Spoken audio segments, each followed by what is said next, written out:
Дархуул аймгийн төрийн албан хаагчдын англи хэлний академик мэдлэгийг сайжруулах, гадаадын сургалт хөтөлбөрүүдэд хамрагдах боломжийг бий болгох чадварчуулах зорилгоор төрийн албан хаагчдыг англи хэлний IELTS-ийн сургалтад хамруулах талаар өнөөдөр мэдээлэл өглөө. Бүртгүүлсэн 100 гаруй албан хаагчдын дунд жишг шалгалтыг зохион байгуулж, эхний 30 албан хаагчийг IELTS-ийн сургалтад, дараагийн 30 албан хаагчийг чадварчуулах сургалтад хамруулна. Сургалт 12 дугаар сарын 20-ны өдрөөс эхлэн 3 сарын хугацаатай 7 хоногийн 3 өдөр хичээлнэ. Төлбөрийн 30%-ийг сургалтыг өдөртөн явуулах багшийн зүгээс хөнгөлж 40%-ийг аймаг орон нутгаас, үлдсэн 30%-ийг тухайн албан хаагч хариуцах юм а. За эхний ээлжинд бид нэр B1 төвшин болон түүнээс дээш төвшөндө төрийн албан хаагчдыг бүртгэж аваад ингээд IELTS-ийн mock test буюу жишг шалгалтаар бид нэр эхний 30 төрийн албан хаагчийг сонгон шалгаруулж авахар байгаа.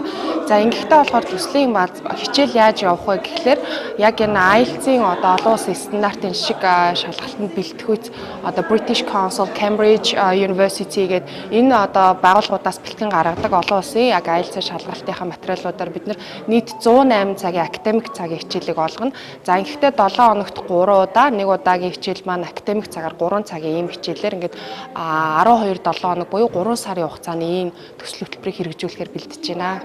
За төлбөрийн хувьд бол ерөнхийдөө бол нийт 3 сарын IELTS-ийн сургалтын төлбөр маань 3 талт байдлаар төлбөр маань гарч байгаа. За миний хувьд бол би дэлхийн их тайвны залуучуудын байгууллагын Монгол дахь суурин төлөөлөгч гэж ажилладаг. Ингээд нийгмийн хариуцлагын хүрээнд яг энэ IELTS төслийнхоо 30%-ийг өөрөө гаргаж байгаа хөнгөлөлт байдлаар төгсөлд хамрагдаж байгаа төрийн албан хаагчдаас бас 30%, за ингээд үлдсэн хувийг аймгийн засаг даргын тамгын газраас ингээд санхүүжүүлж ингээд ийм 3 талт байдлаар төсөл хөтөлбөрийн маань санхүүжилт гарч байгаа гэсэн үг. За ингээд эхний 30 тэнцсэн төрийн албан хаагчид маань IELTS-ийнхаа чадварчуулах сургалтанд суухна.